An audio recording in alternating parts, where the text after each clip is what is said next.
On dit de lui qu'il est le petit prince du rire, bercé par les sketchs de Muriel Robin ou de Pierre Palmade. Il a pourtant suivi une formation de théâtre classique avant de monter sur les planches. Repéré par la télévision et à la radio, il se livre aujourd'hui dans un spectacle autobiographique intime et pudique. Voici maintenant l'invité des 5 dernières minutes.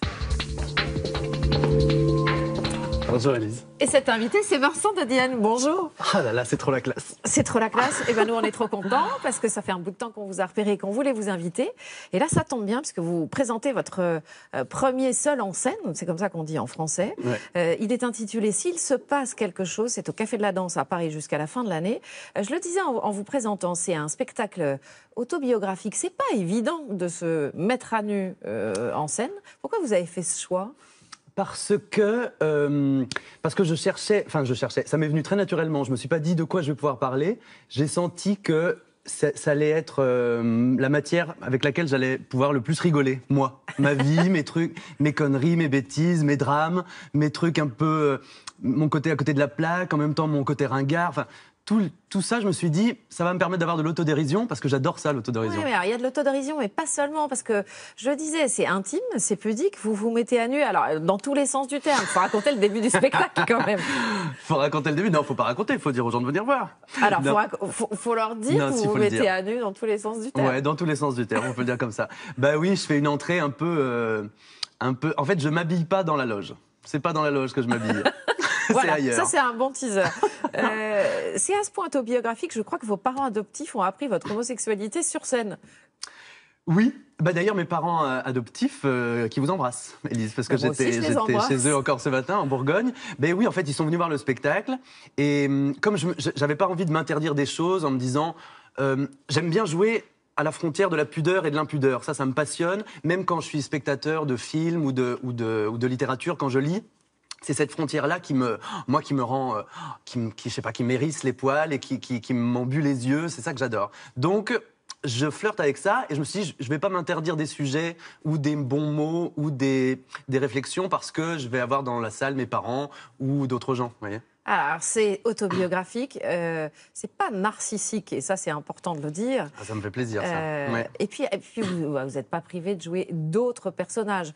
Il y a une conseillère de Pôle emploi, une vendeuse, un prof de théâtre. Je vous propose qu'on voit un extrait où vous tentez justement de définir votre spectacle, et puis, je dis notre spectacle, moi, j'y suis pas du tout. Venez, mais jouez avec moi. Le vôtre avant. Alors là, j'adorerais. Et on en reparle juste après. Si vous êtes attentif, donc vous n'avez pas manqué de remarquer que le texte est en français. Eh oui, mais donc pour cette seule raison, on ne peut pas, raisonnablement pas parler d'un one-man show, mais plutôt du spectacle d'une solitude. Parce que qu'est-ce qu'un autoportrait? Je rappelle que c'est pas interactif. Qu'est-ce qu'un autoportrait? Qu'est-ce qu'un autoportrait sinon le spectacle affirmé d'une solitude débordante?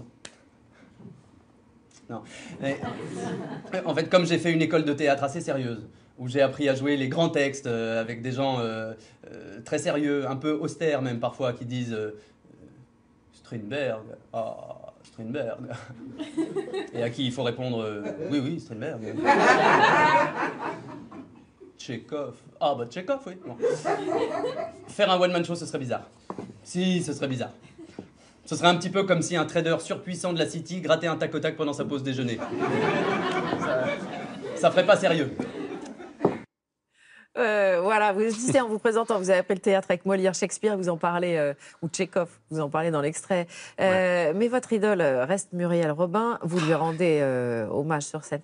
Et pour autant, coucou Muriel, et pour autant, vous cédez pas à la dictature du rire. C'est pas question de faire une blague toutes les 20 secondes, quoi. C'est pas seulement ça, votre spectacle. Non, c'est... En fait, en l'écrivant, je me suis pas forcé à ce qu'il y ait un rire toutes les 3 secondes. Je me suis dit, si c'est pas drôle pendant un petit moment... mais que ça reste quand même percutant, sensible ou alors intéressant, ça me va. Et en fait, c'est en le jouant que je me suis rendu compte que les gens riaient vachement. Ce qui m'a pas dérangé parce que j'adore ça. En plus, quand on est acteur, ça rassure vachement le rire parce qu'on se dit, oh, les gens sont là, ils s'ennuient pas. Mais Muriel Robin, vous parlez de Muriel Robin, par exemple. Moi, elle est venue? Oui, elle est venue. Ah. Oh, non, mais ça, c'était incroyable. Elle m'a envoyé même un bouquet de roses incroyable à la première au Café de la Danse. Non, mais là, faut pas m'en parler parce que je vais fondre en larmes. Mais quand je suis spectateur, moi, de Muriel Robin, je vois qu'elle n'est pas que drôle.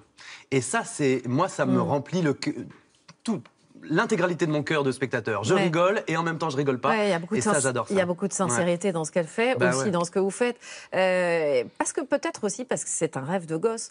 Je crois qu'il y a une vidéo dans le spectacle où on voit 14 ans déjà en faisant vos premiers sketchs. Vous rêviez de ça, quoi. Ah bah oui. En fait, quand j'ai découvert, c'est par Muriel Robin, encore une fois, quand j'ai vu la première fois un sketch de Muriel Robin, j'ai appris tout. C'est-à-dire que j'ai appris que le théâtre, ça existait, j'ai appris que les théâtres existaient, j'ai appris que la scène, ça existait, que le rouge existait, que la musique existait, que l'humour existait. Et ça m'a donné envie de grimper sur scène immédiatement. Et après, j'ai même pas essayé de voir si je savais faire autre chose. J'ai persévéré dans cette voie-là. Alors, on signale aussi, on n'a plus beaucoup de temps pour l'interview, Vincent, désolé. Il y a deux bonnes fées qui sont penchées sur votre berceau, François Rollin et Laurent Ruquier. Le premier vous a repéré, il vous a présenté au deuxième. Qu'il est beau. Qui a décidé de vous produire, donc on les salue. Oui, on les embrasse. Et François joue un spectacle aussi en ce moment à Paris que j'ai mis en scène, qui s'appelle Le Professeur Rollin se rebiffe et qui est une merveille. Eh oui, on en a parlé. Ce spectacle, donc, une chronique sur France Inter, les bios interdites sur Canal+. Il y a beaucoup de choses. On rappelle le texte du spectacle.